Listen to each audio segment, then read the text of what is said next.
નમસ્કાર. આજે આપણે ખેતીની એક એવી કુદરતી પદ્ધતિ વિશે વાત કરવા જઈ રહ્યા છીએ જે ખરેખર અદ્ભુત છે. ચાલો, શણની દુનિયામાં એક ડૂબકી લગાવીએ, જેને ખેતીનો લીલો પડવાશ પણ કહેવાય છે, અને જોઈએ કે આ શણ આપણી જમીન માટે કેવી રીતે એક વરદાન સાબિત થઈ શકે છે.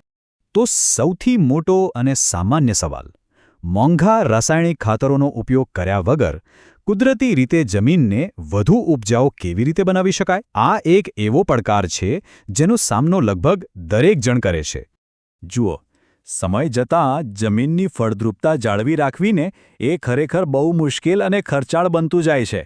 સારો પાક લેવો હોય તો જમીનનું સ્વસ્થ હોવું ખૂબ જ જરૂરી છે, પણ સાચું કહું તો એને સ્વસ્થ રાખવી એ જ તો એક મોટો પડકાર છે. પણ શું થશે જો આ પડકારનો જવાબ આપણને કુદરત પાસેથી જ મળી જાય તો?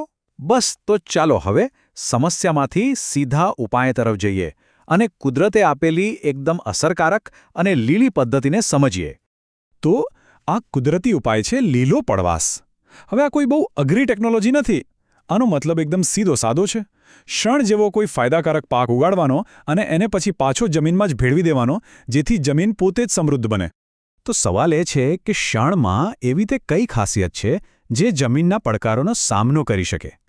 એના મુખ્ય 3 ફાયદા છે, જે આપણે હવે એક પછી એક જોવાના છીએ. પહેલો અને સૌથી અગત્યનો ફાયદો છે નાઇટ્રોજન સ્થિરીકરણ. શણના મૂળમાં છે ને નાની નાની ગાંઠો હોય છે. આ ગાંઠો હવામાંથી નાઇટ્રોજન લઈને સીધો જમીનમાં ભેળવી દે છે. આનાથી યુરિયા જેવા ખાતરોની જરૂરત ખૂબ જ ઘટી જાય છે. મતલબ કે કુદરતી નાઇટ્રોજન ફેક્ટરી.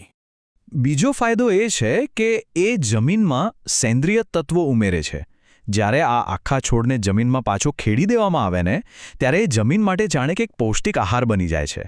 એનાથી જમીનમાં સેન્દ્રિય કાર્બન ઉમેરાય છે, જે જમીનને જીવંત અને ફળદ્રુપ બનાવે છે. અને ત્રીજું, જમીનનું બંધારણ સુધારે છે.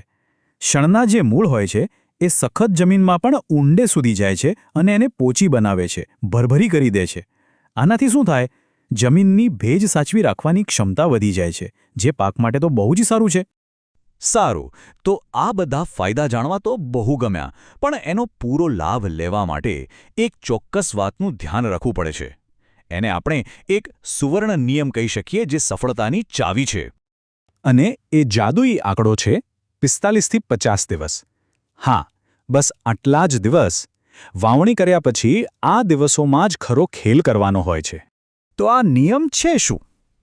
ખાસ યાદ રાખવા જેવી વાત એ છે કે શણમાંથી સૌથી વધુ ફાયદો ત્યારે જ મળે જ્યારે તેને વાવ્યાના 45થી 50 દિવસની અંદર જમીનમાં પાછો ભેળવી દેવામાં આવે. અને એ જ સમય કેમ? કારણ કે બસ ત્યારે જ છોડમાં ફૂલ આવવાની શરૂઆત થાય છે. આ સમયે એનામાં પોષક તત્વો ભરપૂર હોય છે અને છોડ હજુ લાકડા જેવો કઠણ નથી થયો હોતો, એટલે એ જમીનમાં એકદમ આસાનીથી ભળી જાય છે. તો ચાલો આ આખી વાતનો સાર ફટાફટ સમજી લઈએ. પહેલું, શણ એક કુદરતી ખાતર એટલે કે લીલો પડવાશ છે. બીજું, તે હવામાંથી નાઇટ્રોજન લઈને જમીનને આપે છે. ત્રીજું, તે જમીનમાં કિંમતી સેન્દ્રિય પદાર્થ ઉમેરે છે. ચોથું, એ જમીનનું બંધારણ સુધારે છે અને ભેજ સંગ્રહ શક્તિ વધારે છે. અને પાંચમો અને સૌથી અગત્યનો સુવર્ણ નિયમ, એને 45-50 દિવસે જમીનમાં પાછો ભેળવી દેવો. આ બધી માહિતી પછી એક સવાલ મનમાં ચોક્કસ આવે છે: શું શણ જેવી કુદરતી પદ્ધતિઓ અપનાવવી એ જ આપણી ખેતીનું સાચું ભવિષ્ય છે? આના પર વિચારવા જેવું તો ખરું.